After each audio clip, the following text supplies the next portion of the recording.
Welcome back. Today we have UCI Gavin Herbert Eye Institute with us, and we have Dr.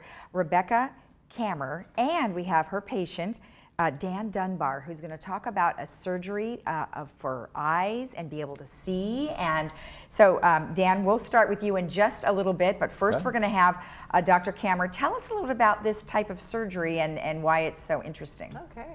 Well, for macular degeneration, which many people in the United States and even locally have, it affects older patients, typically more ones that have lighter pigments, so Caucasian males, females. Quite a large, over 2 million people have macular degeneration. Wow. Okay. And that causes blind spots in the center of your vision. So it may be that only one eye is affected, but when both eyes are affected, it really impacts daily life. You know, your ability to read, pay bills, see your food, even see faces, grandchildren, and so on. And driving.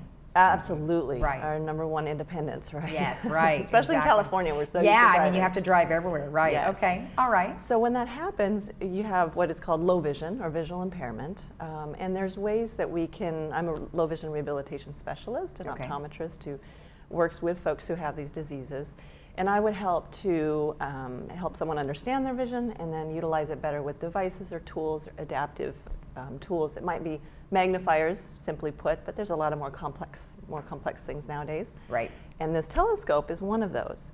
Okay. So they place a little telescope. If you think of binoculars, it has multiple lenses in the system. But this is only one, and it actually goes inside the eye. So it's tiny, I mean the size of your pinky, tip of your nail. Right. And it goes in similar to cataract surgery, a little more advanced cataract surgery, but as quick in a way, about an hour surgery, so you're not in the hospital overnight or anything like that. Okay. And they replace the lens in the eye that's turning yellow anyway with cataract, and then they replace it with this telescope. Wow. So it's an amazing system, but now you have one eye that has a magnified view and the other eye that does not. Okay. So you have to learn how to use each eye for different things. Oh, I see. The magnified eye is for your being able to see the food in your plate, seeing faces, watch TV, even read. Reading can be more challenging and slow, but it still makes it possible in some cases. Okay. And then the other eye is you're moving around, walking around, because you have good peripheral vision in that eye. Okay. And you can drive with that then? No, you shouldn't, because you really only have one eye that is affected with macular degeneration. Okay. So just by the fact that you have low vision, that eye doesn't see well enough for driving anyway. I see. And then when we put the telescope in, even though it's magnified, it is a reduced field of view. Still pretty large, 20 degrees. Right, okay. But it's too tricky for driving, so we don't recommend that. At what age would you actually be able to have this type of surgery? I mean, can you get it? I guess the question is more, at what age do you start seeing the macular degeneration? Good questions. So around 60, 65, we often see it starting to affect people more and more in terms of life and daily activities. When this first came out, it was approved for 75 years old, but now it's down to 65 years old. So if you have the right situation with macular degeneration affecting you to a certain level where you're close to legal blindness, you wouldn't be trying to drive anyway. Right. Then this is a great option to be able to have your own magnifier built in. You don't have to go find it in a drawer. Exactly. So, now you said that the surgery, and I know we have a video of the surgery too, so it's only an hour, right? And then are you under completely? Or? No, you're sedated. So Dan probably remembers being, kind of knowing they're working on you a little bit. I can see him working, but you don't have a lens. Right. But you could see like shadows and stuff, right? Oh yeah, you see shadows, and and it was no discomfort involved at all. You weren't scared? No, because I had a lot of confidence in the doctor. Right. So you had done your research? Oh, yeah. Okay, good. Well, with the name of UCI too, Well, he had his done early on at UCLA with a Dr. Maskett, one of the first in the country, actually. Yeah. Oh, okay. And so. And he was head of that kind of department at UCLA. So. Okay, gotcha. Yeah, very experienced surgeon. But now, since his surgery, your particular surgery is much different than it was before. It's always improving. They're always working on ways to make the healing faster, less complications and so on. There's very low complications anyway. Okay. And the company is working on a new telescope, a new development, so that'll be coming out in where it's even smaller incision than the current process. That's great. Yes, and there is a study. So currently it's labeled, so to speak, so it can be put in an eye that still has a cataract. But a lot of people have already had their cataracts removed, even at 60. Right, Especially in right. California and Florida, you know. Sure. So there is a study to take someone who's already had cataract surgery and has a new plastic little fake lens to replace that with this complicated telescopic lens. Okay. So that study is going on at UCI and other centers of excellence around the United States. So someone Okay. could be evaluated for it and then, you know, have it done even if they've had cataract surgery. Okay, so let's talk about your situation. What were you experiencing before the surgery? Well, I quit driving at about 2007 Okay. because I couldn't see well enough to know where I was headed. And you know, you don't have any central vision. In order for me in those days to see you, I would look there, which is over here. Oh, no kidding. Okay? Oh, right. Because if I looked at you, you not there. Right. And that's true with my right eye today. I don't really see you if I look directly at you. And because you're using the side vision, the peripheral vision Right. of your eye to get by, and you don't know that. That's one of the big problems as a patient. You don't realize that I've spent 4 or 5 years not looking at anything. I now have a telescope, which if I don't look at you with a telescope, I don't see you. If I look over here, you're not there. You're out of my field of view. Okay. And that causes a problem to a user because he's accustomed or she's accustomed to always kind of looking some particular direction that the mind has said that's the best thing. And I was amazed that they assigned me when I had my operation. I had basically 3 doctors and a physical therapist. And I'm going, why do I need a physical therapist? Because, I mean, there's nothing wrong here. Yeah. It's all up here. Right.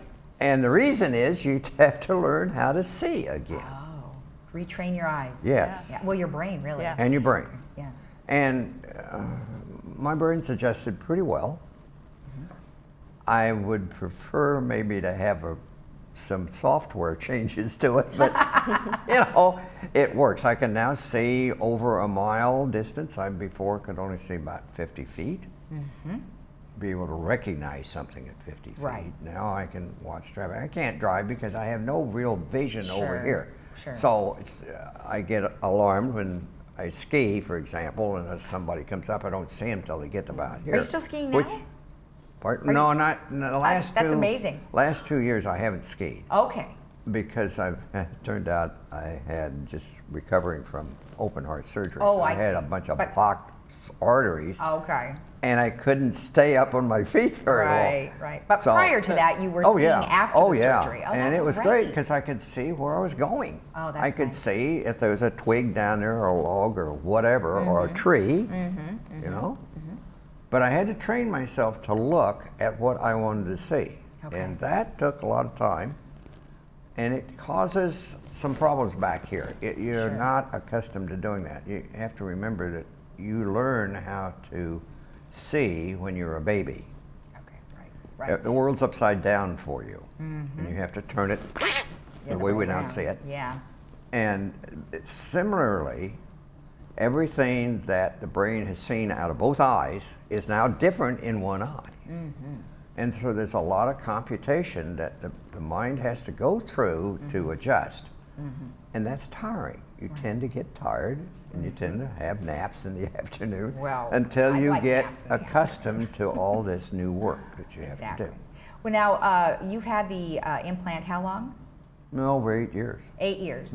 Is there anything that he needs to be concerned about going forward? I mean, do they do checkups periodically? Oh yes, yes. Yeah, they about do. every year I have a checkup with a Okay. retinologist. And so far, everything's is good. Oh yeah. Okay. Yeah, So- the thing's still exactly where it was put. Oh, well, there you go. Hasn't Good. moved. Hasn't moved. All right. And Yeah. how does that happen? How does that happen, Dr. Gavin? That it stays where it is? Yeah. Yeah, so it has these kind of side flanges or wings. So, and that's similar to cataract surgery. When they replace the human lens with a little plastic, clear, beautiful lens, it has these haptics or little hooks. And so Okay. when they go into a certain position just behind the colored part of your eye. Okay. Same process for the telescope. And it's weighted beautifully. I mean, it has air in between several lenses, but it's longer and larger than our own natural lens. So it has to be weighted so it doesn't tip forward. Right. They've done a beautiful job of engineering it. So it's called centrocyte telescope. Yes, that's the interface where you could go on, search for Centrosite and the website. Oh, okay. All right. So, but that's just the telescope that you're using, correct? The implantable telescope, Okay. IMT or so, is what it's called, but Centrosite is kind of the landing page or the Oh, easy okay. access Okay. point. However, they could go to your website and be able to find out the information there, Yes, right? so they have to Okay. be evaluated to see if they qualify and Okay. so on. So they would see a cornea surgeon who's been trained in that particular method and so on, which is at Okay. UC Irvine. All right. And then they'd have to see a low vision optometrist so that we make sure Okay. that they, that they have the right goals. Maybe they, Sure. really don't want to be active in learning how to use it. you know, Right. So we've got to check those kind of things out. Okay. And then they go through the process, and then there's a rehabilitation process afterwards, about Okay. 3 months or so. Okay. Now you do have an event that's coming up where people could learn more about this particular type of surgery. Tell me about the event. Yes, so it's coming up next Saturday, so at Okay. the Gavin Herbert Eye Institute, and it'll be a morning session, and it's with the surgeon who does the surgeries for it. There All are right. a couple surgeons who do it, of course, at the university, but Okay. we'll have one talking. I'll be talking as well, and then we'll actually have the company there who we'll be talking about the product as well. So Okay. it'll be a nice symposium, and it's free, so you could come and bring loved ones and so on. 'Cause usually the Okay. children and family want to know what Well, are you we want to thinking know, about? like, sort of what you're going through for sure. I mean, we Yes. want to make sure that they're in good hands, which you certainly were in good hands. Oh, yeah. Any last few words about the surgery and about the folks that you've been working with? Well, I'm very impressed with all the people. I started out in West LA, and now I ended up with UCI. And there is a lot of education that had to go on within the eye business. And because I worked with vision care with prospective patients and patients who had it and had problems. Oh, okay. And so most of those difficulties we ran into the first 5 years is no longer valid. People are Right. getting the information the way they should. These kind of symposiums will help, you know. And if the conditions are good, I'll be happy to show up and to show them how this works. Perfect. Because it's a marvelous device. It's just, Yeah. it's fantastic what it can do. I think it really keeps you independent. Keeps Oh, you yeah. doing things you want to do rather than Right. having everyone have to do things for you. Exactly. And that alone is so powerful. Yeah, yeah. Well, wonderful. Well, thank you so much for being on. I appreciate Thank you you. telling your story, and thank you, Doctor. It's nice to know more about the operation itself. Yes. All right, thank Thank you. you very Thank much. you. And remember, the event is September 21st, and it's going to be at the Gavin Herbert Eye Institute, and there'll be complimentary parking and light refreshments. So if you want to know more about it, it's centrosite.com, and we'll be right back.